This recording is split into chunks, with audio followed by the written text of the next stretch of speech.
Good morning विद्यार्थी मित्रों। कक्षा 12 विषय भूगोल पाठ 10 वैश्विक समस्याएं। पिछले वीडियो में हम लोगों ने वायु प्रदूषण और भूमि प्रदूषण के बारे में जाना। इस वीडियो में हम लोग ध्वनि प्रदूषण के बारे में जानने वाले हैं। ध्वनि प्रदूषण आवाज की मात्रा जब मनुष्य की सहन शक्ति की सीमा से बढ़ जाए तो उसे हम ध्वनि प्रदूषण कहते हैं। विविध उद्योग, हवाई यान, लाउडस्पीकर इत्यादि से उत्पन्न होने वाली आवाज ध्वनि प्रदूषण के कारण है। यातायात के साधनों में होने वाली तेज आवाज ध्वनि प्रदूषण के लिए अधिक जिम्मेदार है। औद्योगिक क्षेत्रों, रेल मार्गों, सड़क मार्गों और हवाई अड्डे से जैसे जैसे दूर जाए ध्वनि प्रदूषण की मात्रा घटती जाती है। बड़े नगरों की व्यस्त सड़कों पर ध्वनि प्रदूषण अत्यंत भयानक मात्रा में देखा जाता है। शहरीकरण एवं औद्योगिकरण से इसकी मात्रा और तीव्रता लगातार बढ़ रही है। आज हम देखते हैं कि आवाज जो बहुत तेज मात्रा में होती है, जो हमें सहन नहीं होती है, उसे हम ध्वनि का प्रदूषण कहते हैं। कई बार मनुष्य को चिड़चिड़ापन भी आ जाता है, तो ये ध्वनि प्रदूषण का एक प्रभाव है। कई बार लोग मानसिक रूप से भी तनाव का अनुभव करते हैं या स्वभाव में चिड़चिड़ापन हम देख सकते हैं। यह ध्वनि प्रदूषण की वजह से होता है। अक्सर व्यस्त सड़कें जो होती हैं, आप उस पर जब गाड़ी चलाते हैं तो देखो जो हॉर्न की बहुत तेज आवाज आपको सुनाई देती है, तो काफी समय तक ऐसे माहौल में रहने पे आपको चिड़चिड़ेपन का अनुभव होने लगता है कि ऐसी आवाज से चिड़चिड़ापन अनुभव करते हैं। ध्वनि प्रदूषण के प्रभाव। पहला है लगातार ऊंची आवाज में कम रहने वाले लोग मानसिक तनाव का अनुभव करते हैं और उनका स्वभाव चिड़चिड़ापन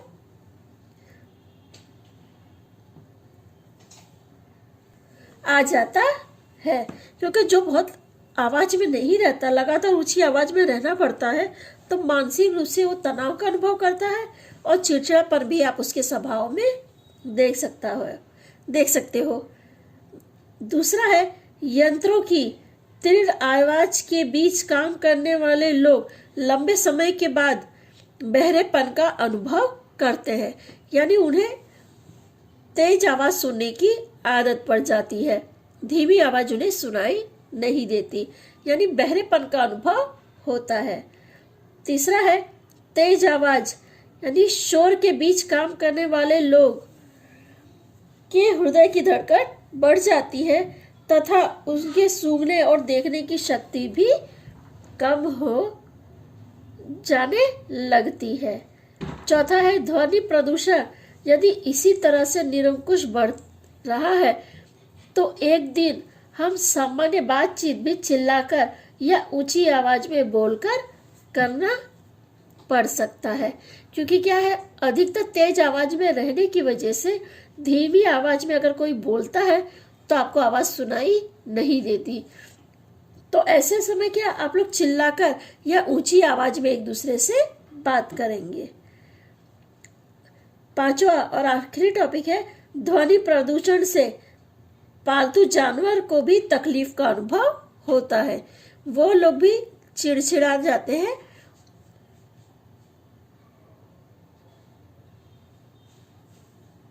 जानवरों की एकाग्रता भी भंग होती है, क्योंकि क्या है, ज्यादा तेज आवाज में आप रेगुलर रहो तो जैसा मैंने आपको बताया कि आपको ऊंची आवाज सुनने की आदत पड़ जाती है और धीमी आवाज आपको सुनाई नहीं देती। जब तक आपसे कोई तेज आवाज में बात ना करे आपको सुनाई नहीं देगा। पर ये कब है, जब आप लगातार तेज आवाज के बीच में रहते हो।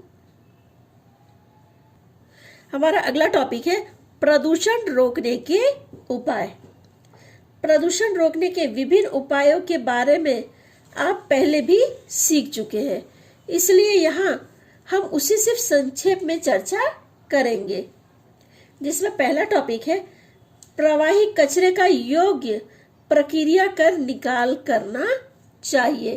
कहने का अर्थ है कि जो प्रवाही कचरा है उस पर योग्य निकाल करके अगर ना निकाला जाए तो क्या पूरे पानी को या जहां उसे छोड़ा जाएगा पूरे पानी को वो प्रदूषित कर देगा, अथवा समुद्र में या नदियों में वो पानी छोड़ देने पे जलाशय पूरी तरह से खराब हो जाए या पानी उपयोग में नहीं ले सके, ऐसा हो जाएगा। दूसरा, रासायनिक खादों और जंतुनाशकों के बदले जैविक खाद या जैविक जंतुनाशकों का उपयोग बढ़ाना चाहिए। इससे यह फायदा होगा कि अगर जो जैविक खाद और जैविक जंतुनाशक का उपयोग हम करें, अगर ये जमीन में उतर भी जाता है बरसात के पानी के साथ, तो वो भूमिगत जल को प्रदूषित नहीं करेगा। और अगर रासायनिक खाद और जंतुनाशक दवा का हम उपयोग करते हैं तो वो भूमिगत जल को नुकसान पहुंचाएगा। तीसरा, नदी सरोवर के किनारे आयोजित किए जाने वाले धार्मिक सांस्कृतिक कार्यक्रम के दरमियान प्रवाही और ठोस कचरे के निकाल वैज्ञानिक तरह से हो, ऐसा आयोजन करना चाहिए। क्योंकि अक्सर क्या है, धार्मिक और सांस्कृतिक कार्यक्रम में लोग नदियों के अंदर या सरोवर के अंदर या जो नदी के किनारे आयोजित किए जाते हैं मेले या कोई भी क्रिया, हम जैसे मृत्यु के बाद की क्रिया करते हैं या पूजा पाठ करते हैं, तो नदियों के अंदर फूल या वगैरह सामग्री दिया जला के छोड़ देते हैं। तो उससे क्या है, जो नदियों का पानी है वो प्रदूषित होता है। तो ऐसी क्रिया करनी चाहिए कि उसे, यानी जो आयोजन करते समय इस तरह का आयोजन करना चाहिए वैज्ञानिक ढंग से कि पानी का प्रदूषण को रोका जा सके।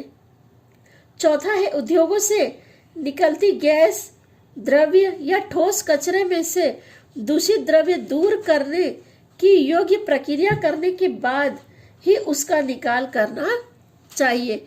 इससे क्या है, अगर वो पानी को हम नदी या नाले में छोड़े तो कम से कम योग्य प्रक्रिया करने के बाद उसे छोड़ने पे पानी अधिक प्रदूषित नहीं होगा या प्रदूषण कम फैलेगा। अगर सीधे छोड़ते हैं तो वो पूरे जलाशय को प्रदूषित कर देगा। तो उस पर योग्य क्रिया करके उसे निकाल करने की कोशिश करनी चाहिए। पांचवा टॉपिक है, नए उद्योग की स्थापना के प्रारंभ में ही उससे होने वाले प्रदूषण एवं उसे रोकने के बारे में अग्रिम आयोजन करना चाहिए। छठा है, नगर या अधिवास के आयोजन में वृक्ष का योग्य प्रमाण में लगाने से तथा वाहनों की डिजाइन में परिवर्तन करने से हवा और ध्वनि प्रदूषण को घटा सकते हैं। सातवां है, कानूनी व्यवस्था का दृढ़ता पूर्वक अमल करना चाहिए जिससे जो प्रदूषण फैल रहा है उसे कम किया जा सके। आठवां, पाठशाला महाविद्यालय में इस समस्या से भावी पीढ़ी को अवगत कराने का या जागृति लाने का कार्यक्रम आयोजित करना चाहिए जिससे लोगों को, जो भावी पीढ़ी यानी आने वाली पीढ़ी है, वो इसके प्रति जागरूक रहे और जो प्रदूषण फैल रहा है उसे रोका जा सके या कम करने की कोशिश की जा सके।